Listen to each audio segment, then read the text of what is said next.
Hello, and welcome to another episode of Bored and Annoyed. I'm Jackson. And I am home at the movies. This week, our feature film is mid-90s. Yeah, not the mid-20s. I wish I were in my mid-20s still. Yeah, that would be nice. Bored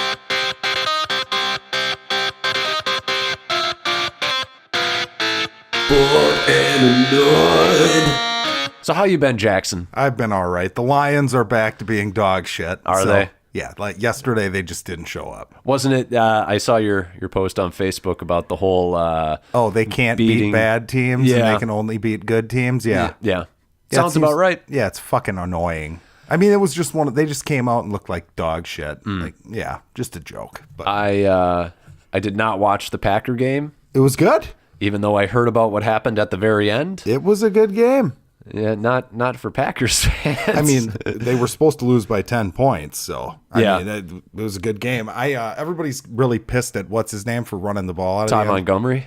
Yeah, but it's like you still have to go down and score. Right. You were still losing when that happened. That's but it's one of those things where it's Rodgers. It's almost guaranteed. As a Lions fan, you know that more than most. Oh yeah, I don't want to. Yeah, you can't give him the. Well, I was kind of annoyed that, what's his name? The Rams coach kicked a field goal there because they were down one. They kicked a field goal. Yeah. Or they ran on like third and something. They didn't even try to get a touchdown. Mm-hmm. It's like, do you guys not know who Aaron Rodgers is? You're just going to give him the ball back with 2 minutes left in the game? I don't know. It seems stupid, but they were bailed out. Yeah. Yep. But we had a fumble on a kickoff return too. That just yeah. Dummies. I can't take it. But, I don't know. It was the Packers, valiant effort from the Packers against the best team in the NFL, I'd say. I was actually kind of impressed when I saw the score was 10-2. Right. Of course, I was like, oh, you guys got a safety? Hey, it happens. That's not good, but it happens. It does happen. Lots of things happen. Just like movies getting canceled sometimes. Oh, yeah. Movies do get canceled. So Lucasfilm is straight up canceling the Boba Fett movie. All right. They are instead putting all the focus on the Mandalorian series. Okay, so do they have any movies outside of Episode 9 that are on the slate? Or I don't think so. Nothing officially announced. They've got to have plans for something. There's Rian Johnson's trilogy. That can't happen, can it? That's done, isn't it? How long do you think they're going to go before they announce that that's canceled? Can you do it before 9 comes out, or do you have to wait until after 9 comes out just to make it look like it's not such a shit show before your movie? That's a good question. I mean, do you want to cluster your negative news so like they could announce it in like a couple weeks that, we're just not going to do it? Or do you want to wait until there's hopefully good buzz about 9 and then be like, yeah, we're canceling? I mean, maybe they won't cancel it. Maybe they just are going to say fuck it and they'll just do it. Maybe. Maybe. Stick a nice finger in the eye of those Last Jedi haters, you know? I kept my job, sons of bitches. I'm going to make this trilogy whether you like it or not. I mean, in all honesty, I just don't care. It's just sad that, like, if that does happen, that trilogy, my excitement level because of what he did with the last one is, like, below zero. I really don't care. It's just much lower. Yeah. I agree. I mean, but in all honesty, I was just getting tired of Star Wars movies in general. Yeah. Well, I mean, here's a chance for them to like reset and do something different, right? Yeah. I'm really fingers crossed on Episode 9. You know, I'm really hoping they pull something out. JJ can bring it back to the promised land, or I think so. I think he'll make a fun movie. Yeah. Yeah. I mean, at the very least, I want my Star Wars to be fun. Right. You mean you don't like your childhood hero brooding and trying to murder his nephew in his sleep? That's not your... I mean, there are ways that we could have done something like that, but just not the way they did it. Yeah. But whatever. Spike Lee was supposed to be directing a Nightwatch movie. That was the rumor. Okay, and that's a Marvel property. That is a spin-off character for the Sony Marvel universe with Venom and Morbius and all that shit. Well, congrats to Spike Lee for not getting involved in that. Yeah, it was it's a good call. Good call. He likes to make like real movies. He does. Yeah. I don't know what I mean, the thing about I don't know much about Nightwatch. All I know is that it's an African American guy and he comes back from the future to talk to his past self and give his past self like an advanced technological suit to fight crime. Sounds kind of fun. Yeah, I mean, I don't know if it's going to fit in the tone that the Sony, execs like. They always do that Venom tone, that Amazing Spider-Man tone, Yeah, just throw everything at the wall and see what sticks kind of bullshit. That, and it's always kind of dark. They never embrace like a dark tone or a light tone. Right. They're just Venom tonally is a nightmare. Really. It is. Yeah. So I'm really happy for this. I'm glad it's not happening. Venom hit 500 million worldwide this week. We don't have to talk about that. So we're getting more of these movies. But I might skip the sequel. Oh, absolutely. I don't even think we should review it if we're still doing this podcast, which the plan is that we will be. Right. I don't think we should review Venom 2. What if it's got like a 90% on Rotten Tomatoes? Then we should review Venom 2. Okay. But, it's not going to. Okay. What are the odds that would happen, do you think? Let's do it. Let's do it here, right here, right now. What's the percentage cutoff that we are willing to take for Venom 2? If it's fresh. If it's fresh. So it's got to be, what's 60, that, 60? 60. So it's got to be above 60. Yep. Oof. What was this one? Was like 50? 40-something? 30-something? It should be 15. I thought it was like 34 or some shit like that. We can figure this out real quick. Venom on Rotten Tomatoes is 30%. 30. Okay, so it went down. So it needs to double. Oh, yeah, it went down. You're going really low on this one. I would go much higher. I would say 80% is my cutoff. If it's fresh, you got to give it a shot, right? I see. The audience is 87% on this. People are never wrong.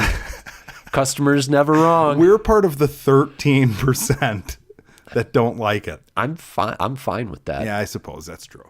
Speaking of, we got just one more piece of Marvel news. I'm not going to go hog wild on the Marvel shit, but apparently the film slate for Marvel in 2020 it's not officially released, but basically everybody in the industry thinks that it's going to be the Black Widow solo movie and then the spacefaring The Eternals film.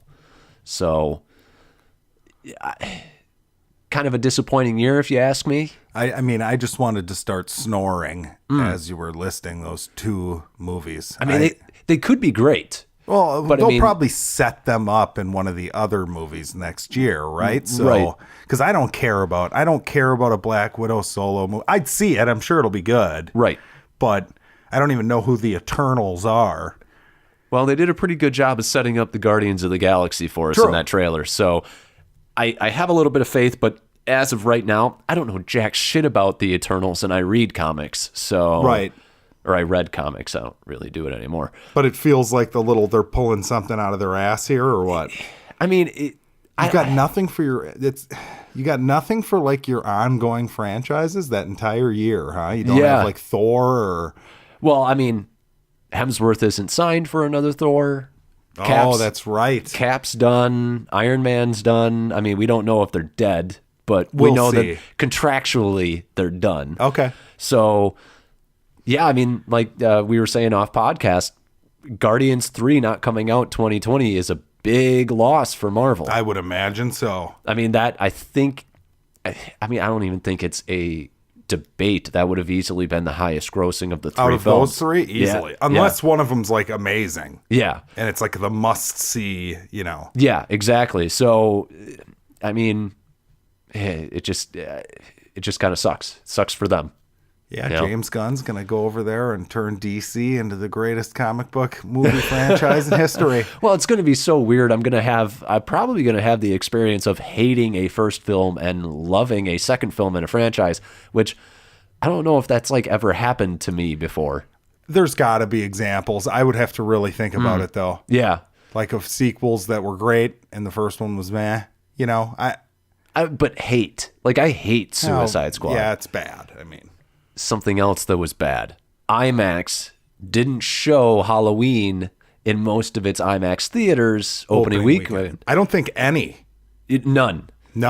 I don't think so. And now they put it on the big screen the week after it came out. And how much higher is the ticket price on IMAX, Alex? God, it's probably like 20%, 30% higher. It's something like $3 to $5 depending on the showtime, I think. And you got to assume I don't know exactly how many screens there are, but they're big theaters and they're all over the country. Exactly. Yeah. How much did it lose to Venom by an opening weekend? Oh, it's like 5 million, not even 5 million. This had to have been a First Man had a contract with IMAX to play their movie for 2 weeks. Right. That's the only explanation. And it lost Halloween a October record. It did. I don't think it's a question. No. I mean, I think it's a guarantee that if it had the IMAX, it would have gotten that. And I think it was a bad decision on their part. Obviously, hindsight being 2020, but First Man isn't doing shit at the box office. Yeah, you got to I don't know how all that works. Maybe if someone knows how it works, they can email us at a couple of dudes at boredandanoid.com and let us know. But, yeah, I would love to be corrected if I'm wrong. But I would assume IMAX gets like a percentage. Yeah. So, yeah, I think it would have been in IMAX's best interest to do that. But, I mean, yeah, First Man kind of just died, huh? Yeah. And it's funny because I talked to a coworker today who saw it this weekend, and he sounded like he didn't like it. Really? So I think the buzz might not be strong with First Man. If you're thinking you're going to like an exciting like NASA Apollo 13 type movie and you end up sitting through a soap opera-esque drama. I mean, it's a B. We both said it was a B. I didn't think it was great. No. It's fine. Yeah, right. I think it's a movie that everybody will see, but nobody will love. Yeah, that's probably true. That's probably true. Chris Rock is going to enter the director's chair for a movie called Co-Parenting. Okay. And that's going to star Kevin Hart. And who's he co-parenting with? I have no idea. I think it's just those two as of like officially announced right now. Okay. I hope it's starring Chris Rock and Kevin Hart. Oh man, like they're like, it's just like oh God, what was that one with Three Men and a Baby or something? Yeah. They're a gay couple. There you go. That sounds like a riot. I would actually see that movie. Yeah, I'm not a huge Kevin Hart guy. Like that latest one that it came out, I had zero interest in seeing. Right. I don't think I can name like a Kevin Hart movie that I've seen. I saw Jumanji, the newest one. I haven't seen that yet. And I heard it was good. Yes, it was a good movie. Yeah. I was not excited for it at all. My brother wanted to see it. I was surprised at how... It's okay, Alex. We won't judge you because you went and saw Jumanji. Right. You don't need to blame it on your brother. It's the truth. No, it was fine. It was funny. I had a good time, but Kevin Hart was the least enjoyable character in the movie for me. Because is he just wacky? Like... That, and his character was also just kind of like the jerk. Like he didn't really, he was like the one who didn't seem to learn anything in the movie. Sure. And I know you hate that. I do. Yeah. Well, it's fine if you're a decent person and you don't learn much. That's fine. But if you're a dick, like Jessica Jones, and you don't learn anything. Yeah, then maybe you should learn something and not be a dick. Well, they're making a sequel, so. Yeah. Is it going to be a sequel? I mean, I'm assuming. You got to throw all the same actors in it and shit, I would assume. I haven't even seen it, so you probably know better than me what the formula would be. But. I don't want a sequel to this. It was a fine one-off. Well, so wasn't the plot like a bunch of people get sucked into a video game and they're their avatars? Yes. So you could take 4 completely different people and drop them into those avatars again, but then the characters or all the actors are playing completely different roles. That's not horrible. God, I want to get into this because there are spoilers. No, don't. Well, you know what? I'll watch it this week. I actually own it. So, funny story. Target one night, there were some coupons on Twitter or something where you could like combine like 20% coupons. Like you could stack them. Holy shit. So I'm like, shit, I'm going to buy some 4K Blu-rays. So I went on there and I stacked them and I got like $550 worth of Blu-rays for like $125 or something. And that was one of them. Shit. That was one of them, and I just haven't watched it yet. So yeah, I gotta watch it. You'll have a fine time with Coco? What was the name of that Disney movie? That one's Coco was good. Yeah, I haven't seen that either. Oh, that's good. That one I have too. My family loves Coco.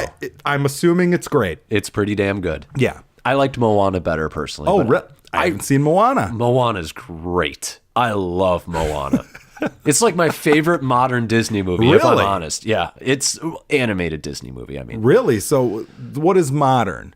Is the Toy last... Story 3 or Up modern or? Yeah. Okay, so it's like but Up those and are that? but those are Pixar. That's my asterisk. Moana wasn't Pixar. Yes. Yeah. Ah. It's really good though. It's really good. Okay. You had me really excited there though. Like a Pixar. Are you sure it's not Pixar? It's not. It's not. It's Disney animation. I don't know if it's better than Toy Story 3. It might be. Okay, I'll have to see it. In all honesty, I think I've watched it more than Toy Story 3, but Toy Story 3 is just like that ending. They just want to make you cry, and I'm like, nah, I don't want to cry. I like the villainous teddy bear. Yeah, that's pretty good. Yeah, Toy Story 3. It's pretty good. Pretty good. Let's see what else we got here. Oh, this one you will have nothing to say on. Let's hear it. So Alex Garcia and Jay Ashenfelter from Legendary Pictures, they are producing or working on producing a My Hero Academia live-action film. Okay, and this is an anime. This is an anime. It's probably the most popular anime in America currently. Okay. And it's a live-action movie, so they're going to butcher it. Oh, God. I'm so scared. They're going to. Yeah. Just don't be scared. Just know they're going to, and then if it's good, you'll be fine. It's just... It's a good show. It's one of... I've been one of the people who says that there are good anime out there. You just really have to look. Okay. Because I would... If I'm going to make a percentage guess, my personal opinion, 5% of animes are actually good. Okay. And it's one of those 5%. But yeah, you're right. It will probably suck. Yeah. Just expect it to suck. Death Note, Dragon Ball Evolution. God damn it. You got to text me and remind me to watch that damn Death Note show. There's been so much shit on there that I haven't watched the rest of it. Well, it's all off of Netflix now, so you're going to have to go to Hulu. Christ. Are you kidding me? You're going to have to to Hulu. Yeah. I almost texted you that. I was like, way to go. That's a lot of work. You missed your window. Didn't Netflix make they made a live action Death Note. And then they took the animated show off the service? Yeah, but the movie's still there. That makes no sense. It's so bad. That is... Well, maybe I'll just watch the movie. No, you don't ever. No. Not unless you really like the anime, and then you can see how much anime is butchered here in the West. All right. And then one last piece of news. One last thing that's going to say... it's going to make you say, as if... Clueless remake or reboot or something. Yep, it's coming. They got the screenwriter Marquetta Robinson, who was a writer and a story editor for Glow, to pen the script. Okay. We do not need this. No, we don't. But if it's somebody that works on Glow... You're all for it. I'm a little excited, if I'm honest, because I still have to watch that, too. There's talented people who work on that show. Yeah, I mean, Clueless. Well, nostalgia for me. I remember that movie well. Right. Paul Rudd, that was my first, that was America's experience with Paul Rudd. That was our first tryst with Paul Rudd. It was that, and then it was Halloween 6 for me. It was the second. Right. And who'd have thunk it, huh? And America's Sweetheart, Alicia Silverstone. Yes. Yeah. Who went on to a fantastic career. Still popular. Killing it. Was amazing in Batman and Robin. It's the best part of the movie. Yeah, right. Jesus. Yeah, that's a disaster. We should watch that movie for this. I don't know if I can. I'd have to watch it in 8 sections. You know what it is it's Halloween 3 for that series. It's worse. It's worse than Halloween 3. Maybe. I think production value is higher, just set design, stuff like that. Not for the time. Dude, it had ice, plastic ice that was wiggling on doors. That's true. It's so bad. They were going for it was such an ill-advised decision. We're going to go for the Adam West Joel feel. Schumacher needs to just go bang his head up against a wall. Well, apparently he feels bad about it. He should. He definitely should. He's fucking terrible. His quote, I think, was, they're comic book movies, not drama book movies. Right. Fuck you, Joel Schumacher. But yeah, that's it for news. Yeah, that's it for news. So what did you watch at home? Well, I'm going to dive into a few things. I saw that Freddy Krueger episode of the Goldbergs. So I did watch an episode of Goldberg. Pretty funny. In all honesty, I watched it because I knew that you were going to watch it. I'll be honest, that's probably one of the weakest episodes that I've ever seen of that show. I could see that there could be something here. Right. You know what I mean? Like the cast is like really the characters good. All like just watching that 20 minutes, I understand who everyone is and what their roles are here. Yeah. I thought Robert Englund was fine. I wish he would have been in more of the episode. Me too. But yeah, the big news coming out of it is they interviewed him and he was saying that he's too old. He can't do it. Yeah. Apparently now he says he would do one more. He has one more left in him. Good. But now the question would be, would New Line want to do just one with him, or do they want to start a new franchise? They want to start a new franchise. It's a guarantee they want to start a new franchise. But how do you pass up, The thing is, what you have to do, see that forces their hand because they know it's kind of one of those things like Christian Bale last time he's going to play Batman. People are going to go and see that movie. It's the same thing. You don't pass that up. The final performance, you don't pass that up. That's huge box office. So they have to get him. They have to.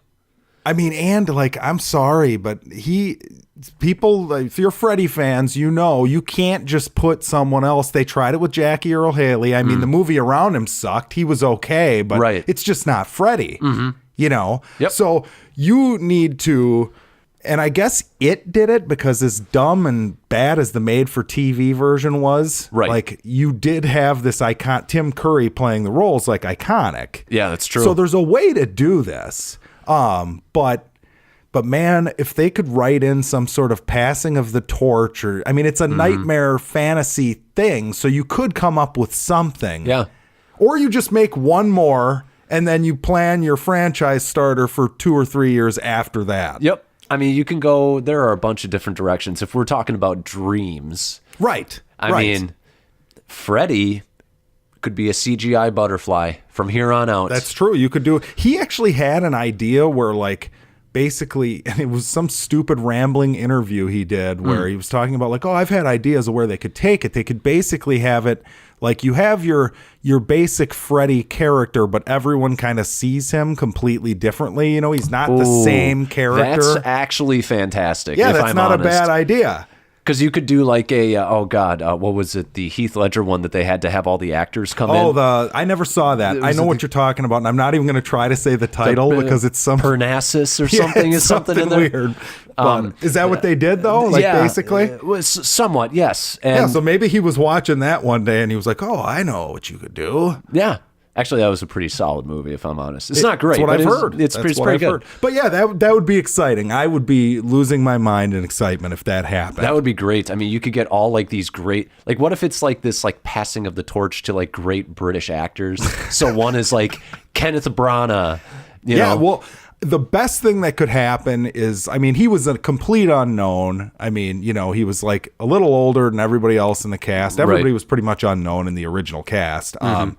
If you could find some random, unknown, very physical, comedy-oriented actor, I think that'd be fucking awesome. But I just want to see him as Freddy. I'm trying to think of somebody, because you want somebody kind of young so that you can maybe actually make this a franchise. Tom Hiddleston wouldn't be terrible. No, he's too known. I don't want to look at Freddy and be like Robert Englund is known as Freddy. I don't want to be like, that's Tom Hiddleston in Freddy makeup. That's fair enough. That's the problem. That's fair enough. But I think he could do a decent job at it, if I'm honest. I think he's. But it is funny though, because you just presented the problem to me. Because as soon as you say that name, I'm like, yeah, but he's not Robert Englund. Yeah, and I didn't. It's just a reactionary. Right. Well, and that's something that you would have to get over because, if they, I do want to see that movie now. Now I'm actually really excited for that movie. It's just a bunch of famous British actors. Everybody sees him differently. Well, and then one's John Cleese. Yeah, and then you have the audience vote on who should stay as who Freddy. Should stay? John Cleese, and John Cleese dies the year after. Right. But yeah, there's you can do whatever. It's Freddy. Ian McKellen. Ian McKellen, yeah. Then all of a sudden, Robert Englund's the young buck at 71 years old on set. But yeah, that's enough about Freddy. Yeah. Also, just little things. Oh, I went and saw Gwar on Friday night. Yeah, the band Gwar. The infamous Gwar. Yes. God damn, is that fun. If anybody out there ever has a chance to see them, it is hysterically funny. Right. I mean, absolutely asinine how goofy and funny it is. I came home just soaked in fake blood. Yep. You know, fake green semen. You know, saw Donald Trump get his entire torso ripped out and his guts ripped out. Kathy Griffin, come on now. It was very, well, that's what's funny is like, I think there's like these, first of all, they're not big enough to like, you know, and it's like, I think we're grandfathered in. We've been doing this since the 80s. It's to fair. Every politician. Fair enough. There is not a president that we haven't ripped their heads off and whatever. But yeah, just a fun time. And it's all in good fun. It's not like, you know, it's cartoonish, basically. Leave angry. But yeah, that was a blast. What else did I watch this week? Oh, the finale of that Mr. Mercedes show happened. Okay. Got 16 dead, triple that in injuries. Somebody lost control. He didn't lose control. Bill Hodges, detective first class. I'm now retired. How much you been drinking lately? Not enough. Bill, retirement messes with people. Life is supposed to be messy. I read it somewhere. You need to find some sort of purpose. Greetings, Detective. Did you catch all the bad guys? I believe I've been contacted by the Mercedes killer. It was good. I would highly recommend everyone watch it. It wasn't great, the ending. Yeah. It might be the ending from the way it ended, like the series finale. Well, didn't you say it was a trilogy of books? It's a trilogy of books, but come to find out, I haven't read the second two, and apparently they skipped the second book. Because like there was shit going on in it apparently where it wasn't really filmable. Like the characters weren't all in it. All the actors wouldn't have been able to be in half the episodes or whatever. Gotcha. Okay. Now I don't know how the books ended. From what I understand, the show is completely different. But something happens in the show where it's like, okay, so if this happens, it's a new show now. Right. You know what I mean? So yeah, a little bittersweet of an ending, but it did have a nice shock moment where you're like leap out of your chair, like holy shit, like what just fucking happened? Yeah, I experienced one of those. Good. I experienced one of those this week. Oh, really? Yeah. Well, just hop on into it. House on Haunted Hill or Christ. Haunting of Hill House. That's what Haunting it is. of House on Haunted Too Hill. many H's in that title.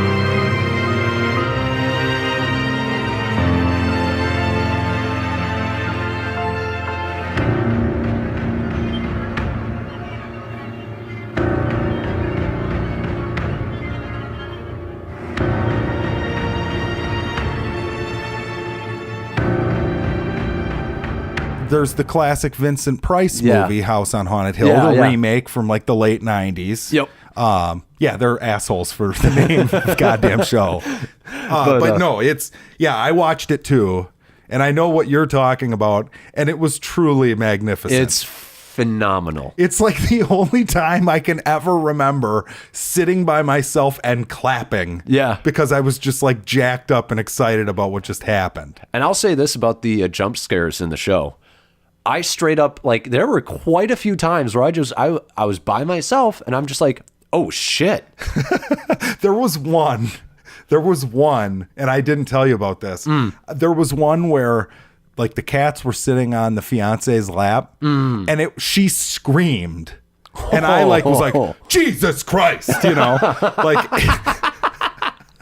it was very well because they're good. They're good because they suck you in with like because you're into the show. Yes, it's very dramatic, wonderful show. Everyone needs to watch this, and we're not going to get into spoilers here. Because we're going to do an episode on some Netflix stuff. Yeah, but it draws you in with the story and the characters, and you care about all these characters. And like when they're in a conversation, like you're so like into the conversation that if something jumps out. You're fucked because you're not like. There was one it was like 8 or 9 was the episode. That's the one. That's the one because you're just like, no fucking way you did like really.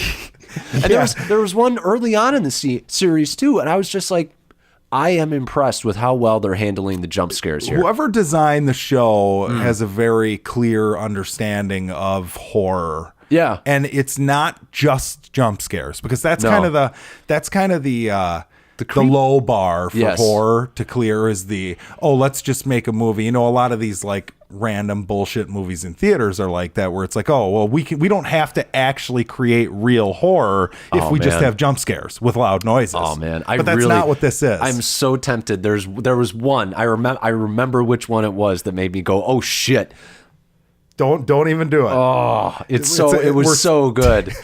It was so good. We'll tease it for the next step or for another episode. But I want to say, like, the characters are great. Oh, they're all good. Okay, so there's Luke. Luke's the drug addict. He's the drug addict. Steven is the kind of prick. The book writer. Yeah. Who was the lesbian daughter?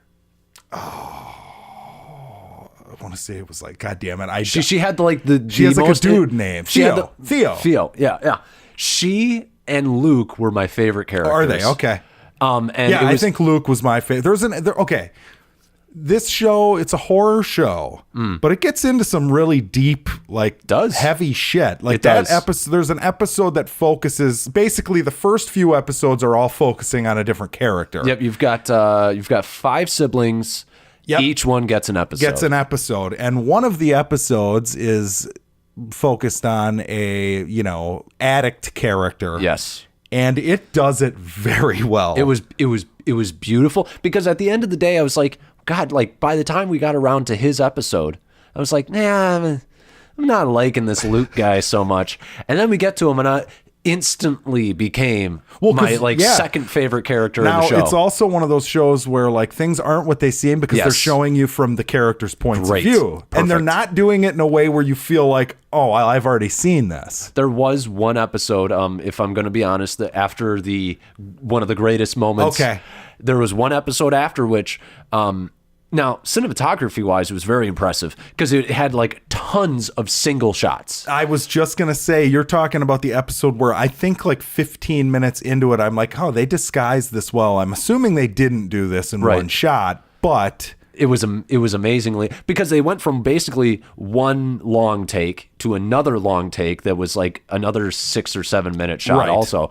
And they kept on doing that in that episode to the point where it was actually almost distracting to me, because I'm like, oh my God. I kind of liked it. I mean, I liked it. The thing I didn't like about that episode, though, is that it was all character stuff, and that's good. It just felt it was the slowest episode to me. Sure, it was almost like a reset. Yes. You know what I mean? Which is fine. I didn't hate it. I didn't hate it either. But I did walk out of that. I did walk out of that episode. I walked out of that episode. I just was done. But no, I at the end of that one, I was like, that's clearly the weakest episode so far. And I don't know. I kind of liked aspects of that. Just I did. There's just eeriness to what's. I don't want to say anything. I can't say anything. The lowest rung this goes is to just good. It just goes to like, the lowest it would go out of 10 is like a 8. I would say. Yeah, I would say. And I would say that was. I would say this was the 8th episode. It's really good. Yeah. Oh fantastic. My goodness. And we'll get into the ending. I'm not a huge fan of the ending, but we'll discuss that in spoilers on the Netflix episode. I just have to watch Daredevil. Yes. Right. And then we're all set. Or are you going to watch Ozark? I'm going to try and watch Ozark. Okay. Actually, what we should do is because you're going to watch that, and I know you've just been blown away by Netflix. You're going to watch that and be like, really? Yeah. How many fucking shows can they do that? Yeah, for me, it's like Stranger Things, Dark, this, Daredevil, Glow. I mean, and then the one with Jonah Hill, right? Oh yeah, Maniac. Yeah. Jesus. See, I'm forgetting them. There are so many good shows on Netflix. It's fucking ridiculous. Yeah, I need to watch Daredevil and Maniac, and then we'll be ready for that. Ooh. I was almost until you said that, I was like, you should throw Glow in there. I should watch Glow. Jesus Christ. I watched the first couple episodes of Glow on an airplane, and then I forgot. I mean, and this one's a few years old, but they had a sitcom called Kimmy Schmidt on it, and the first season of that is pretty fucking great. Jesus Christ, it's too much. But don't worry about it, because it turns to dog shit. But the first season is pretty great. All right. But what else did you watch at home? God, God. Oh, I went to a haunted house on Saturday night. That was pretty fun. I don't. That's not so much of a watch. No, but it was fun. I'm gonna give them a shout out. Screamin' Acres in Stoughton, Wisconsin. So you local people that listen to us, or people who are or people who are visiting family in October in Wisconsin. Fun time. Went with the nephew, the brother, and the sister-in-law, and. The sister-in-law was scared to death. I mean, it's very well done. I would highly suggest you go next. I think they have one more this year. Okay. And it's a night where they give each group a flashlight. There are no lights on. But they fucking go all out, man. I mean, it takes you like an hour to get through the thing. And it's like people fucking scaring the shit out of you. Right. Very well done. But they can't touch you. They can't touch you, but like one section is pitch black. Oh. And I was like trying to find my way through, and all of a sudden this dude's, and I'm touching a person I had no idea, and his fucking mask face comes out right in front of me. Scared me pretty good. Ooh. But yeah, it's a blast. I would Screamin' Acres. I don't know if I could do that as a job, if I'm honest. Oh, it'd be fun. Just scare the fuck out of people. But I mean, what's the risk factor of you getting punched in the face? Well, they have a big sign when you're walking in, like, punch an actor, go to jail. That's okay. I mean, you've seen that video. It was a pretty big one years ago where there's a kid. It's like a high school video. It's a kid hiding in like a recycling bin. Sure. And then one of the other students is interviewing another student for like some news thing. And then the guy pops out with like a witch's mask on, and the black student just punches him straight in the face. Hey, that's what happens. It's fucking hilarious. But yeah, that's a risk you gotta take. Apparently like 70 plus actors per night at this thing. Yeah, it's amazing, man. Like very, very well done. The makeup effects on some of the characters, like there's a character, Dr. Skin, that's in there who's like operating on like a dead corpse or whatever, and he's got, kind of the oh god, if anybody's ever seen Hellraiser, that's the makeup it would remind you of. Not Pinhead's makeup, but there's the god, what's his name? Like George or Frank. Okay. Frank. He's like this character who is coming back to life, and he starts as a skeleton, and then he gets another layer and another layer and another layer. And he's got like the bloody, like looks like he was skinned and just the muscle. Right. Yeah, very well done. Very nice. Very well done. Classy. So yeah, classy. Little recommendation there. It doesn't have to all be movies, folks. But we are primarily a movie podcast. So getting back to movies. Yes. I watched Child's Play in spirit of Halloween. Oh, old Chucky. Old Chucky. Everyone knows most accidents happen at home. How did that happen? This is no accident. Andy? I'm Detective Mike Norris. Homicide. Andy! Miss Peterson's dead, Miss Barkley. She fell from your kitchen window. Someone's moved in with the Barkley family. And so has terror. Mommy, I know who was on the counter. Andy! Who, Andy? Chucky. Wasn't loving it at first. I haven't watched Chucky in a few years. I mean, for anybody who hasn't seen this, it's basically Killer Doll. Yes. That's basically it. That's correct. Killer doll, little boy. Everybody thinks little boy is the killer and is a psycho. Yeah. And that is not the case. I'm just going to go straight away into spoilers because if you haven't seen Child's Play, it's your own fault. I mean, I was one of those people. I'd never seen it before. This is your first? This is my first time. This is my first time. Well, that is hilarious. What's great is I never was into horror. Okay. I was always like, I'm going to be fucking scared. Because, I mean, little about me. I watched like an Eddie Murphy movie when I was like 8 where the piano started playing itself. And it scared you? And it scared me. And I was like, never horror. Okay. Never again. So I'm coming to it in my 30s now. Realizing that most of it is just hilarious and not really scary at all. So I walk into this movie. And you walked in just like we walked out of that Netflix show? Yep, I walked out. Where was it playing? What theater? My living room. But so I go into this movie, and the first scene is a serial strangler being chased by a policeman. And he's got a gun, and the policeman shoots him, and he's all injured. So he goes into a toy store. And then, instead of, I would say, doing the logical thing, which is try to find the exit, try to find the back exit to the store and get out, he decides that this is the time he's going to hide, get the jump on the cop, and he's going to shoot him. Doesn't work out for him, obviously. He gets shot. Some great dialogue. He says things like, I'm dying. He says it out loud. Well, I mean, hey. It's pretty funny. It's funny that like the new Halloween like carried on that tradition of just stupid like exposition dialogue like it's a trap. It's not a cage. It's a trap. Close the door. I'm a doctor. Go inside. I'm a doctor. Fantastic. I love it. Continue. But so then he finds the doll. Well, before that, he's like, gotta find a body. Gotta find somebody. And I'm like, that's weird. You're dying and your thought is of strangling somebody else, but no, that's not it. He knows voodoo magic. It's not your typical strangler. That's right. He does know the voodoo. Wait until, if you ever watch the sequels, it really gets... Does it get really silly? Oh, yeah. So, he voodoos his soul into this doll. And I found that just so hilarious because like they have like the full like composite shot of like the clouds coming in. Like, like that straight 80s thing. It's not the last time you'll see that in the series. Great.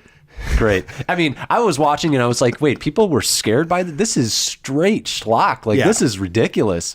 Then we cut to the single mother and her child. Right. And it's his birthday. She didn't have enough time to save up for this, like, buddy doll. The Good Guys. The Good Guys doll, which is actually the Chucky doll. Right. And it's like the hot item for the holiday season. So what does she do? Instead of going to the store that had literally dozens of this doll, dozens, so much so that they were falling all over the place, she goes to a homeless man. Hold on. To buy the doll. Now, she's poor. She's poor. She can't afford the doll for like his birthday earlier in the year. Because that's one of my favorite parts. It's 1988, and she pays $80 for a doll. Yeah, it's a big doll. It was a $20 doll. This wouldn't even go for $80 now. I'd have to see it again. Now, you skipped over, I think, one of my favorite things. Okay. Which is that she buys him like the Good Guys like expansion pack of like little things for your Good Guy doll. Yeah. And he doesn't have the doll. Yep. That was pretty good. That's like in modern era, like you're a big Warcraft player or StarCraft or whatever. Expansion pack. Someone buys you the expansion pack and you don't have the game. Oh. Like, I couldn't afford the full game. Well, Mom, this doesn't help me much. Well, can't you just play this? Yeah, no, that's not how this works. Yeah. What do you mean? But yes, continue. She does buy it from a random homeless man. Yeah, I mean, I just found that really funny. Then her and her friend go to work, and like her friend has to babysit for the kid, and her boss like is just like this dick. He's only in it for one scene. He's this 80s standard jerk, nerdy boss man, and her friend says, yeah, I'll watch him for you tonight. It'll be the hottest date I've had in years or whatever. And he goes, I can't imagine why. It was so funny. I loved it. 'Cause I'm just watching it, I'm like, I can't believe, why was I scared of this movie? There's nothing here. Finally, like, we see Chucky and he kills this girl, and the kid, the police show up and they're like, oh, what happened? And he's blah, blah, blah. I mean, you guys kind of all know what happens, basically, from there. He turns he goes nuts, kills some couple people. Yeah. People think the kid killed, people think the kid's crazy. Yeah, to the point where they take the kid into, like, he's locked up. Yeah, he ends up in, like, an institution of some sort, doesn't he? Yeah, which I'm sitting there and I'm kind of like, okay, as the film goes on, you're like, there's no way that anybody would believe that the child could do these things. One of Chucky's old business partners gets killed. The voodoo man who taught him how to put his soul into things gets killed. And by the way, his partner has his apartment blown up. I don't think a kid knows how to do that. Right. But I mean, that's beside the point. It becomes amazing schlock fun in the third act, and it's a great hour and a half. It's not 2 hours. It's true. They didn't drag it out. The last act is fucking. I mean, there's. Don't you just kind of miss those days? I do. Where it was like, just a fun little movie, popcorn movie. It wasn't 2.5 hours long. Yeah. I mean, they knew what premise they had. They just went with it. Which was nice about the new Halloween, too. It was pretty short. It was pretty short, yeah. That's the big thing. Is like, don't act like you're making Citizen Kane all the time. But the third act really saves the movie for me because, there are standard things like people do really dumb things. Like the kid hits Chucky with a baseball bat, but he drops it right after he hits Chucky. Yeah, classic. And you're just like, why? But that's the just thing about beat fucking Chucky's face over and over. And then it's funny because they get locked in like her bedroom, but there's like the master bathroom, which is on the other side that has its own separate entry. And so like she shuts the door to the master bedroom, but she doesn't shut the door to the master bathroom. Okay. And I'm sitting there and I'm like, you live here. Like, you know your layout. Why aren't you shutting that other door? No, because you're stupid. Yeah, it's so good. But it's great because the second that, they burn Chucky in the fireplace and, like, you think he's dead. No. Oh, no, yeah, I remember that. That's a pretty nice little scene there. Yes, and then you think he's dead again, and he's not dead again. They did it again. I was like, yes, movie. Yes. And Brad Dourif, who plays the voice of Chucky, I think he's pretty fantastic. Yeah. Just when he gets that angry look on his face. When he gets that, what does he say? He's like, fuck you, bitch. Yeah. He grabs the mom. Yeah, it's pretty great. I like the scene where she finds that there are no batteries in him. But he's been talking this whole time. That was pretty good. There were I text you while watching this, and you weren't in love with the things that I was saying. No, because it's Chucky. Yeah, but I did. I mean, I'm not sitting here saying like, it's an A+. It's right. Fucking, it's a horror classic because it's Chucky and it's fun and it's dumb. Yeah, it turned into a C for me. It was a D because the beginning is so dumb. But I did text you, and you kind of agreed that if you didn't have to market your movie, having the idea, like you don't see the beginning, you don't see the serial killer, and the whole hook of the movie is it the doll or is it the kid? Sure. That becomes amazing. Yeah, you just have the doll in a few scenes where this kid really likes this doll. But they just keep the POV and you assume shots. It's the kid killing the people, but it's really the doll because they're like the same height. Yeah, that's a good idea. Yeah, I mean, I would see that movie. Yeah, marketing wise. Yeah. I mean, and you'd have people coming out of the theater like, wait, what? You got to see this Chucky movie. Right. And everybody would be like, oh, it's the doll. Yeah. You know what I mean? But hey, whatever they did, I mean, it turned into I think it has 6 sequels. Yeah, something like that. I did say that after. I was like, what is it with horror movies and getting all of these? It's because they're cheap. Well, and you get, once in a while, you hit a diamond in the rough. I mean, there's a bunch of horror movies from the 80s that, when we were born in like the mid 80s. Yeah. That we probably never even heard of because they didn't hit. You had to have that hook of like Chucky. He's a fun killer doll. That's all you need to know. Right. That's all you need. And the character has character. Yeah. He's got, a decent voice performance. Well, my favorite bit in the movie. He's in the elevator and this old couple comes in and they're like, oh, somebody left their doll. And the husband's like, yeah, just leave it there. They'll come back and get it. Woman gets out. She looks back. She's like, oh, so gross looking. And the door's shut. Chucky off camera just goes, fuck you, bitch. See, that's the character. I was like, I just want to see a comedy series about Chucky. Oh, man, it gets... Okay, so Bride of Chucky, which Ronnie Yu directed, it is him and Jennifer Tilly. He turns Jennifer Tilly, who was like his girlfriend when they were both human, into a doll as well. Now, wasn't Bride of Chucky, wasn't that in the late 90s? Yeah. So his girlfriend's aged like a full 10 years. Sure. Yeah. But Jennifer Tilly with her, annoying voice, whatever, plays. Man. It's actually... If it wasn't so bad, It's like one of those, like, it's a guilty pleasure watch where you know it's bad. This was when Chucky finally got all, like, cut up and shit. Yeah. They tried to do something new with him. I mean, it's worth seeing. And then the last one I saw was Curse of Chucky, which was actually pretty good.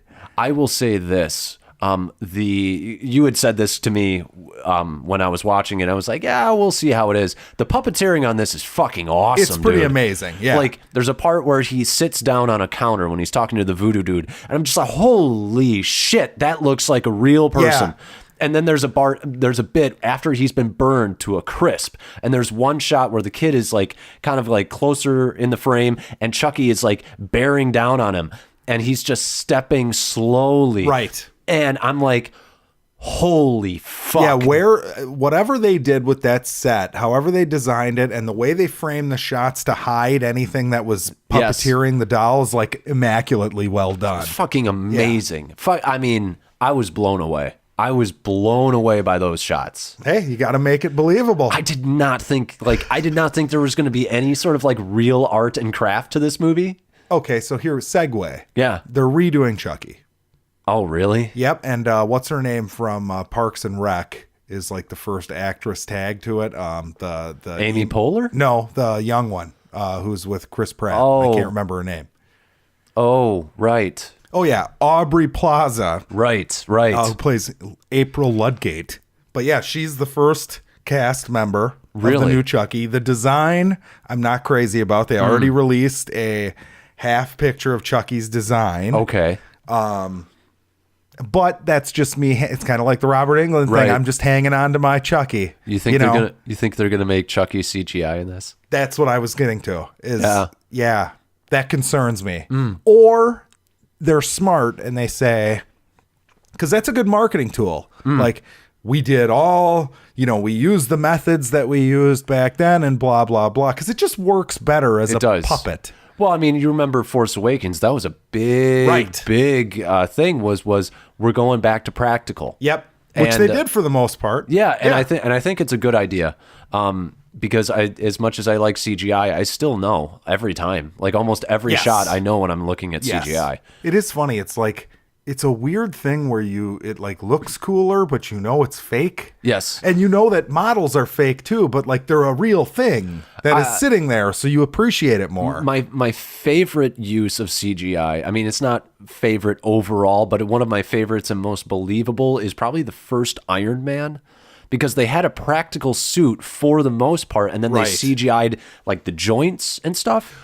And I feel like that's a really good idea. Like, they could do that with Chucky here. You know, sure, parts of him can be CGI. Just don't do the whole thing. In Iron Man, it works too, though, because it's an iron suit. It's whereas easier with to Chucky. You have to have the hair and the fucking. Yes, it's much easier to render metal. Absolutely, metal. Correct. Absolutely. I mean, that's why the T-1000 looks so great. Not anymore, but yeah, it did. Really? Have you watched it? I haven't watched it. Well, I feel like I watched it in the last 3 years. It still works because it's great. I think I'm just. No, I did. I watched it in the last 2 years, and I would say it's still pretty good. When he forms back up, I'm like, for the time? Oh yeah, for the time, it was fucking amazing. That's what I'm saying. Like, I'm still. It doesn't take me out of the movie. I want to see a practical remake of T2. Ooh. Where you have like silver dyed liquid on the ground that you have to reverse. Man. You drip it out. Yes. Okay. And it pools and spreads out, but then you just reverse the film. What? Yeah. Why wouldn't you? Maybe they might have done that for a couple parts. I have no idea. I wouldn't be surprised at all, if I'm honest. Yeah. But is there anything else that you watched? No, I don't think so. I don't think I have anything else. Mid-90s? You think you're pretty cool. Your ghetto ass friends. You good? You think you're tough and shit. You're just a little fucking kid. A lot of the time, we feel like our lives are the worst. But I think if you looked at anybody else's closet, you wouldn't trade your shit for their shit. So let's go. That's why we ride a piece of wood, like what that does to somebody's spirit. Stevie, what the fuck are you doing?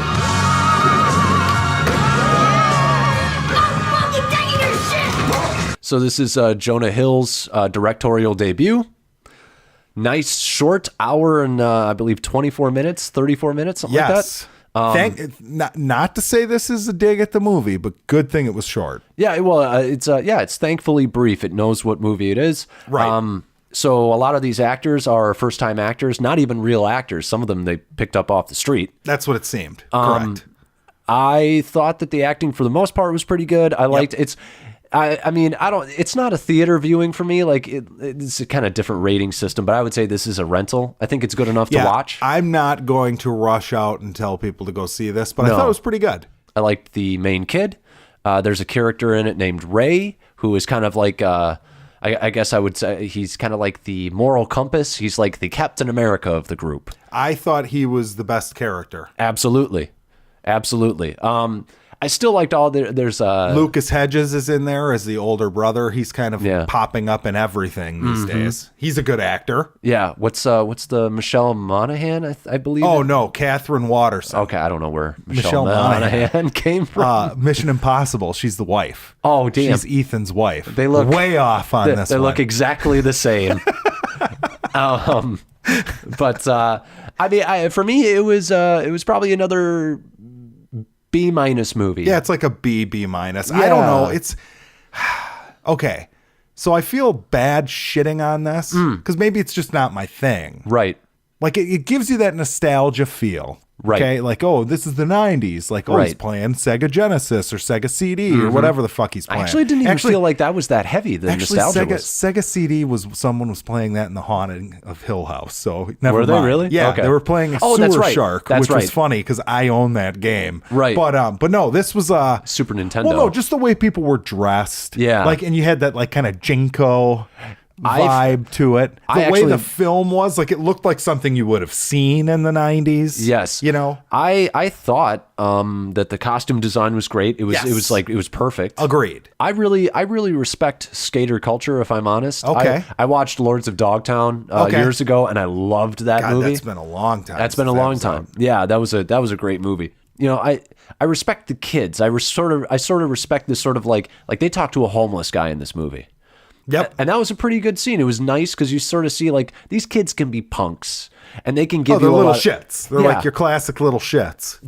But they also have this sort of like friendliness to them for the downtrodden. They're not like terrible people. They're just kind of shits. They're not terrible people like the people in what was the movie we saw where all the people's shit was hacked? Oh, right. Assassination Nation. Yeah, they're not like them. No. Yeah, I really liked the kids. I liked Fuck Shit was pretty good. Fuck Shit was my least favorite character. I liked him because I knew kids well, that's like just that. it. Like, I don't like that guy in real life. That archetype in real life, so I didn't like him in the movie. But that doesn't mean he did a bad job or he was a useless character by any means. I mean, it's very much a coming-of-age story. It's a slice of life. Slice of life, coming of age, and it's a little bit of like a but it's finding your place. It's not really a coming of age story though, because it is just like it's literally like a little slice of this kid's life, and it doesn't like. But he's growing up, like he's learning how to deal with his abusive brother. Sure, but nothing's wrapped up in this. You know what I mean? The thing that is wrapped up is the fact that... Are we on spoilers here? Not yet. Okay. I will say the thing that I feel is wrapped up is he has a place that he feels like he belongs. Sure. And, I mean... And the family understands that, like, this is... Yes. Yeah. Okay. So that, All right, I'll give it that. But you might have turned me on that comment. But I really, really liked the character dynamics, because this is, like, for kids growing up, for young dudes, you're not going to be exactly like this group, but there are going to be situations in this that you're going to have a very similar thing happen. Sure. You've got your friend that becomes jealous of you because you're getting the attention from the cooler kids in your group. Yep. You've got, one friend wants to go off and do something big. The other one is just fine getting fucked up. Right. And you've got a kid who is just happy to be there. You just reminded me. I think I am that fuck shit character. So, so maybe that's why I don't like him. I mean, I will say this. I actually saw myself in just about every character in this movie, Yeah. other than fuck shit. He was the only one where I was like, I've never been that guy to be like, let's go get fucked up. Like, yeah, hey, that's you know, I've been Sunburn. Sunburn is the Stevie, the man. He's good, by the way. That kid. Yeah, I really liked him. I was Sunburn because, you know, fourth grade. I liked fourth grade. You are fourth grade. I was fourth grade for a long... long... No, you still are. Yeah, that's true. I'm still like, I'm going to make a movie, guys. I liked fourth grade, too. Yeah. And it did lend some realism. Like, they close up on fourth grade's face, and it's just an acne... You know what I mean? Yep. Like, it definitely added. Now, what I was going to say, until we got on our tangents, as we do, right, is... Yeah, you're going to know people like this. You're going to have been in situations like this. Stuff's going to remind you, if you grew up in the 90s, of this shit. A good movie that does not make, though. You know what I'm saying? Like, I suppose. There's enough there where it's like, yeah, it's a kind of fun movie to watch. But I wasn't, you know, I've read people say like this is great and it's a masterpiece or whatever. It's like, what the fuck did you just watch? I mean, it's good. It's a fun little like project. It's a fun movie. I mean, for a first-time directorial debut, I think he did a pretty damn good job. Especially since he's directing actors that don't act. Yes. You know what I mean? I actually thought the acting was pretty organic for the most part. Nothing too over-dramatic or melodramatic. Some of it was a little wooden. Some of it. And what's funny is the kids. Some of the like stuff, like my favorite character was Ray. Yes. He's kind of the good. Yeah. Yeah. He's the moral compass. Right. He's the Captain America. And it's funny because like, I don't want to say that his performance was great.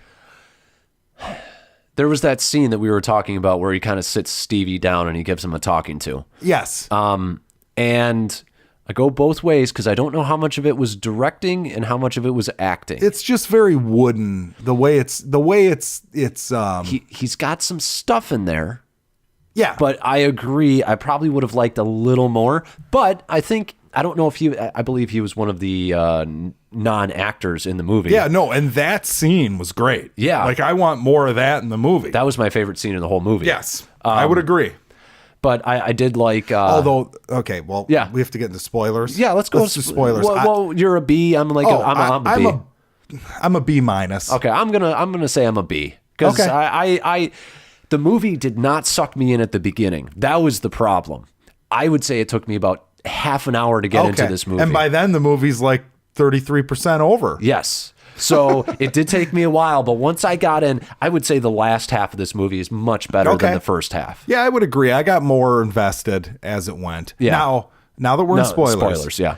The way they filmed the car crash, I'm just going right for the end. It was weird and it was creative and it was really like, it made me uncomfortable. Yeah. Because you knew it was coming. Yep. And like they had like a real loud honk noise and kind of flashed the character. And then they did it again. Yeah. They did it twice. It was almost like, what's fourth grade? That was kind of the one who flashed up on the screen. Yeah. It's almost like he knew it was coming. Yeah. It was weird. Bravo to Jonah Hill because that's like the one of the more uncomfortable moments at the theater I've had this year. I felt really bad. And Stevie's arm gets crushed. Yes. Ooh. And everyone else is okay. Yeah. Well, he was sitting. He was the only one with his window down. Shotgun. Yep. Window down, arm out the window. And it landed right. Yeah. Ooh, that was rough. That was, I was like, oh my God, are you going to kill this kid in this movie? Because I was like, I don't know what kind of director Jonah Hill is. It would have been crazy if he killed the kid. Yeah. It wouldn't have been bad. Yeah. I mean, I feel like there's a way you could have spun that narrative. I would agree. I think it would be a way more impactful ending. I mean, I think because then it's like this, does that drive fuck shit and Ray apart? What does that do to those two? All of a sudden the movie becomes about those two. But then the movie's over. Yes. I mean, that's the way. It's a weird movie in that this one just ends.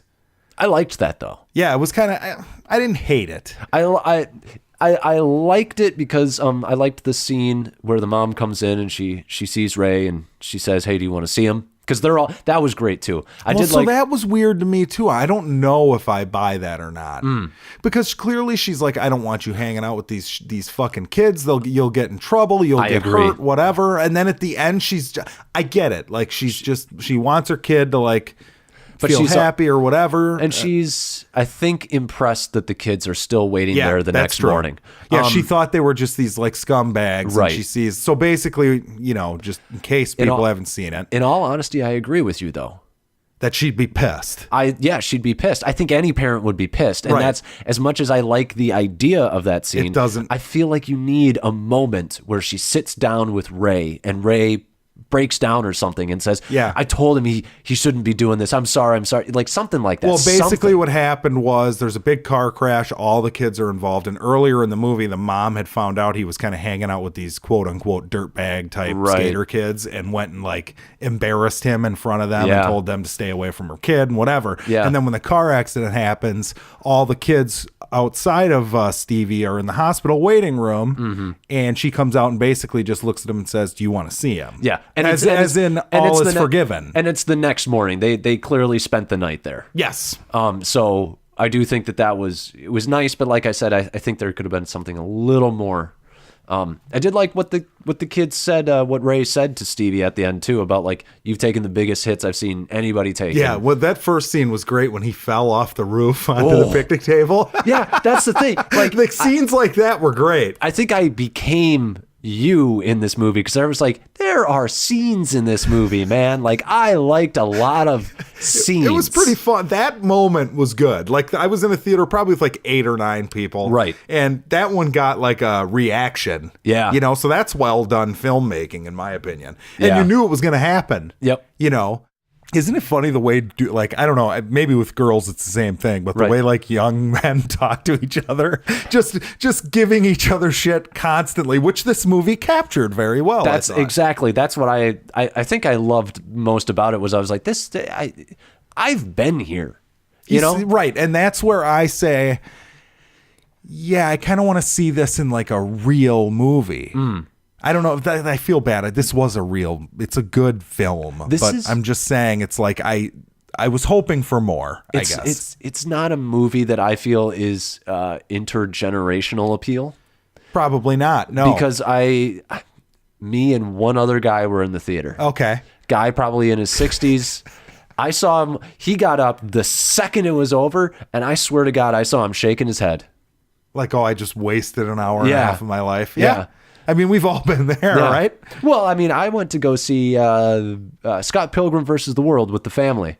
Okay. My mom walked out of that movie. With you? She was with you and walked out? Yeah, we took separate cars. Oh, wow. Yeah. But, it left me there with, the girlfriend and the siblings. And just could not handle it. She said, this is loud. I can't take this. I have a headache. I liked that movie too. I liked it too. But I mean, you think about it, like all those are like, 80s and 90s video game references. Well, that was like earlier this year when I saw that first Reformed movie with Ethan Hawke about the priest or whatever. And I swear to God, when the movie ended, somebody was like, "Oh, Jesus Christ." like, are you fucking kidding me? Or something like that. And it was I feel ya. But also at the same time, though, I'm like, not every movie needs to apply to everybody. That's true. That's true. But yeah, I mean, what you'd recommend this then? I'd recommend it. It's a rental. You don't need to see it in theaters. Yeah. Like it doesn't need to be seen on the big screen. It's filmed in like 16 millimeter even. Yes. Yeah, which I kind of liked. There were points where I was like, oh, I see what you're doing. You're doing the classic, this is my first film, so I'm shooting on film. So there's like film grain every now and then. It looks like a 90s VHS tape that you would have watched. I will say that's maybe the one thing I would take away from this is like, you didn't need to make it filmed in 16 millimeter. I liked it. I liked it. It was fine, but it was just so first filmmaker. I'll tell you what. A24, good kudos on the bounce back as far as my brain is concerned because I had watched Slice last week. Well, yeah, that's pretty impressive. Well, they knew which one to put in theaters. This one, and I don't know what order any of these were made or whatever, but I was worried. Oh, and this one wasn't bad. So. Right. So you didn't see anything else in theaters, right? I did not. Okay. Well, I guess. Oh, wait. I did. Oh. I did, actually. And I can't believe I was about to forget this. I should have probably said this in the shit we watched section, but it slipped my mind. I went and saw Night of the Living Dead, George Romero's 1958. Right. Oh, 68. Classic.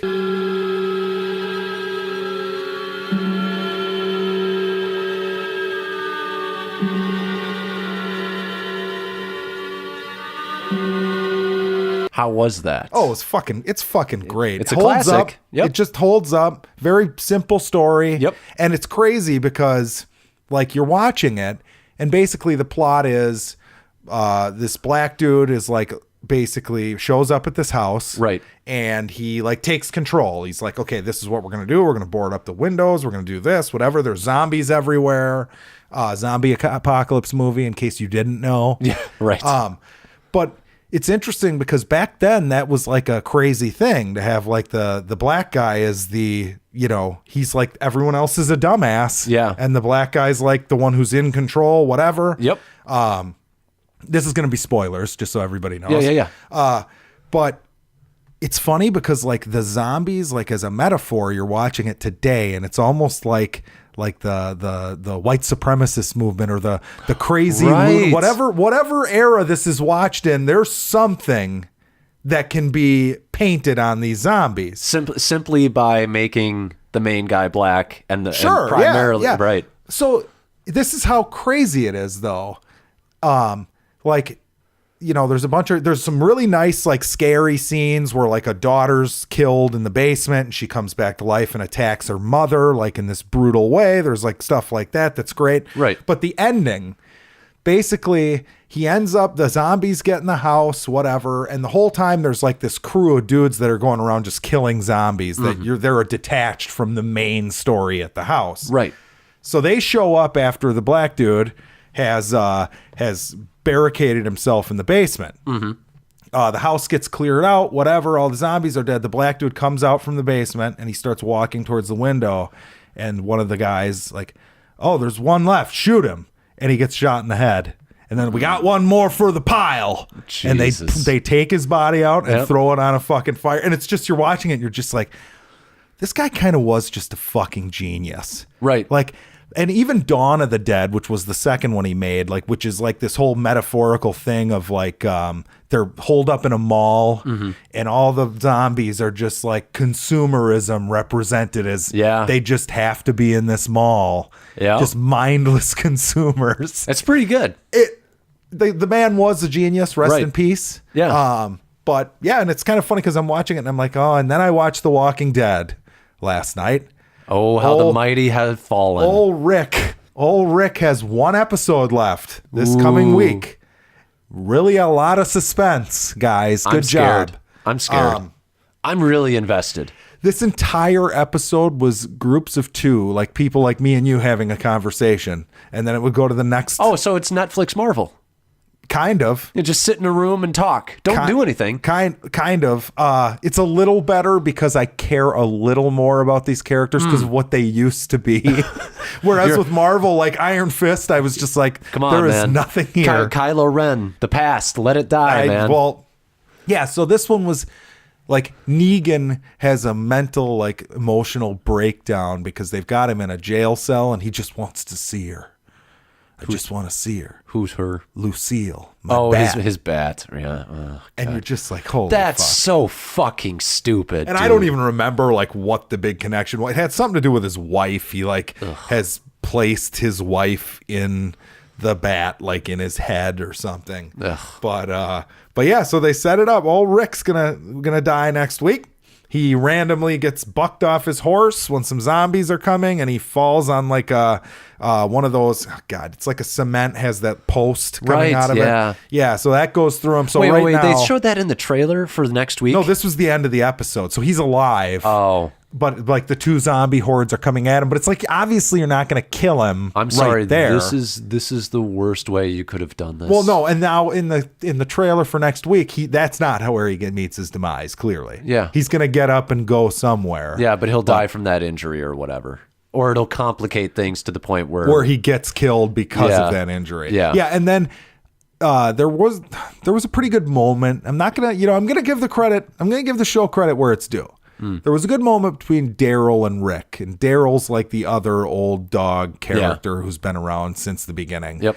A nice little poignant goodbye where like this is the last time. Now, would have been a hell of a lot more interesting if I didn't know that. Right. And then I could look back and say, holy shit, That was the moment that he was last going to be, I'm looking at this and I'm like thinking about it from a marketing perspective, and I get what they're doing, but I'm thinking maybe it would have been better if you had just said, Rick's going to die this season. We're not telling you when. Yeah, no, they're doing like countdown of the episodes. And what you do there is Rick's constantly in danger the whole season. So you're constantly like, is this the thing? Well, it's funny because last night I was like, wait a minute, is he going to die here? Right. Because they had said 2 more episodes. I'm like, no, he's not supposed to die here. But I was like kind of a little on the edge of my seat because I was like, so even telling me when it was, yes, that's effective. Yeah.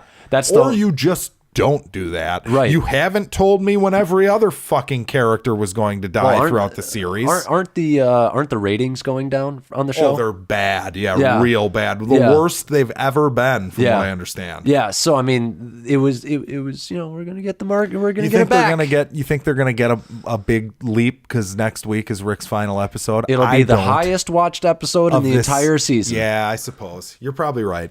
And then back down to normal. You know what else would, really help your ratings is if like you wrote a good show. Yeah. And it was and had interesting characters. Yeah. Took the world in There's a couple interesting characters. Took the world in a different place. None of these ones you've swapped in for the ones that have been eliminated are any good. I mean, I got to say it again. My reason for not watching this show, or at least not watching it at this point, I just hate the fact that like, it'd be like if Marvel had Thanos do the dusting. Sure. And then, sorry, I just pictured like Thanos in like a little like apron. He's got like a little French maid outfit. He's just going around the universe doing that. But no, he does the dusting and then Marvel never undoes any of it. And they're just like, this is how the universe is. And I'm like, but you've set up a thing where it's like, that's not okay. Like in your universe, like zombies existing and not finding a cure, not having them die out, or not finding out anything about it.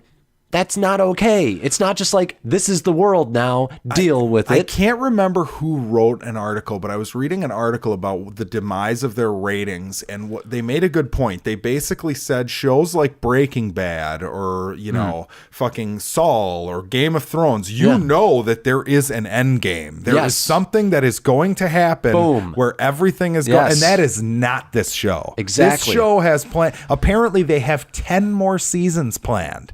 They're not going to get those 10 more seasons. Based on how much the ratings have fallen, they're not going to get... It's a cable show. They might... I know that the standards are lower because it's cable. Right. But based on how much they've lost, I feel like they're not going to get the 10. They might not. But the point is, like, no, that's not a smart idea. It's not a sitcom. There's got to be... It's an overarching plot that goes from season to season. Yes. Basically, the seasons are like episodes. And at some point... there needs to be an end in mind. Yes. And your audience needs to know that there's an end in mind. Yeah. Otherwise, there's no reason to keep watching unless you're me and you've just sunk 7 years of your life into this fucking show. It's a show that... It's a show that's out of time. Because 20 years ago, 30 years ago, this would have been the norm. It's just... You're probably right. But we have become accustomed to TV shows being a little bit more like movies now. It's almost blended like with the old like NYPD Blue Law and Order era where each episode was its own thing and it didn't matter. Like there was an overarching plot, but it wasn't really a big deal. In this one, there is clearly a theme and a thing going on from season to season. Yep. It doesn't change really. Yep. Yeah, you need an end. Yeah. You need to end your fucking show. Yeah. And the fact that Rick is dying before... I was thinking about that, too. The fact that character is bailing before it's over is a joke. He's the main fucking protagonist of the show. The show started with him waking up in a hospital bed. That's the show. Well, it's how you know that the show is dying. It's like Steve Carell left The Office, and they went 2 more seasons after he left. And you knew it was dead. They struggled. There were still some good episodes after he left, but you knew it was dying. You knew it was time. And it's like, it's fine. It's fine. Just let it go. Just let it go. I know. Well, you can do so. Hey, you're creative people. Come up with something new. Yeah, Right. writers get paid to write something. Oh, they of don't value. have. This is easy for them at this point. Oh yeah, it's a paycheck. Just shuffling shit around and fucking dumb. There was a zombie scene last night where I was like, "Are you fucking kidding me?" Right. The thing. She's watching somebody hung themselves. Yeah. You know, he's hanging from a tree or whatever. Mm-hmm. And he's a zombie because when you die, it doesn't matter if you were bitten or not. You just become a zombie because it's a disease or whatever that everybody has. But she's like looking up at it, like all upset about it, just seeing it, the image of it, like fucked with her. This was Michonne. And all of a sudden, another zombie shuffles up and attacks her. And it's like, you would never not hear a fucking zombie. You've set it up in the show so they're lumbering idiots who grunt and moan and constantly. The odds that one would sneak up on you in the pitch black at night when you're in a field are next to impossible. You'd have to be an idiot. You'd have to be a complete idiot. Well, that's how you know the writers have disengaged because, they can't even write intelligent people anymore. So we've gone from Night of the Living Dead, classic, still works today, to fucking meandering bullshit with no real metaphorical purpose whatsoever besides survival and what happens to men when. But you've already dealt with that. Yeah. That's done. You need to move on to a new idea. I'm going to do one more thing for shit we watched because I just remembered that I watched this. All right. I watched Nicholas Winding Refn's latest film, Neon Demon.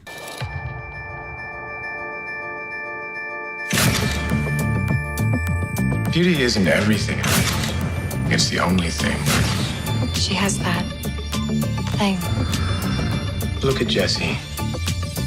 Who wants sour milk when you can get fresh meat? I know what I look like. Women would kill to look like this.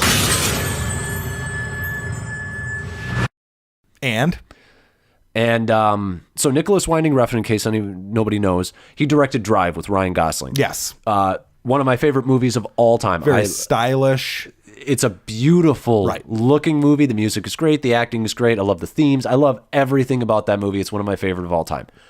This movie sucks balls. I've heard it's pretty good. It gets weird at the end, and the cinematography is great. I hated the characters. So basic idea of the movie is a small town girl comes to LA. She wants to be a model. She's got no skills. She even says it. She's just pretty, and she's like, I can monetize pretty. And she falls in with a bunch of other models. And the idea is that she's 16, I believe. And all the rest of them are, in their early 20s. They're like, ooh, expiration date. Ooh. Okay. And they're all jealous of her. And like everybody. Interesting premise so far. It's okay. The thing that I learned about Nicholas Winding Refn is that between this and Only God Forgives, which was another movie after Drive, never saw that one. Not good. Not good at all. He did another one with Mads Mikkelsen. Sure. That was phenomenal. That was before Drive, and I think that was what got him Drive. But I just think he likes to do long takes where people don't say much, and the cinematography is great, and the background looks great. He likes to do a lot of long takes, sit-down shots, static camera, maybe zoom in or zoom out, but that's about it. And it's kind of like, every frame is a painting kind of thing. Okay. And I get it. I also and he has this amazing idea for surreal. Everything's surreal. Everything's almost dreamlike or nightmare-like. Sure. And in that regard, he can create a tone, but he doesn't know how to push a narrative forward, I feel, anymore, because this is so fucking boring. Because I don't like any of the characters, and there's not interesting dialogue, and there's not an interesting hook for me. Okay. I'm just I get it. It's so transparent. I'm going to watch it. Okay. I'm going to watch it. Okay. The ending, I think you'll love. I think you'll love the ending, but getting to it is a slog. Yeah. That's always a bitch, isn't it? Keanu Reeves is in this movie for 3 scenes. Really? And Catherine Hendricks or whatever. Oh, the redhead from Tin Star. Tin Star, yes. Yeah. And she's in it for a scene. But other than that, it's just a bunch of nobodies. Oh, except for the female the blonde Nazi from Man in the High Castle. Oh, really? She's in it as one of the models. Who's the main character in this? Is it? Oh God, what's her name? Sister? Yes. Elle Fanning. Yes, Elle Fanning. Yes. I mean, she's fine. Like, all the performances are fine. I just don't like the characters. I don't like this world. I didn't like the movie. I don't think he's done a movie anywhere near as good as Drive throughout the rest of his cinematography, his filmography. Yeah, that's possible. And it's one of those movies that gave me a headache by the end because it was just so hard to get through. I hated it. Yeah, it's probably a I'm interested in watching it because I had heard that it was good, but I could believe that it's boring. It's really, really boring. And considering we're called Bored and Annoyed, I feel like actually I was bored and annoyed. So I was our title. There you go. It's a perfect send off for the episode. Thanks for listening to Bored and Annoyed, guys. Oh, and hey, make sure you go to our website and subscribe to the newsletter and rate us. If you're listening anywhere, rate us. Yes. So. Rate. Just like I was irate with that movie. Oh boy. That was really that was stretch. forced. That was forced. It was not good. Bye-bye.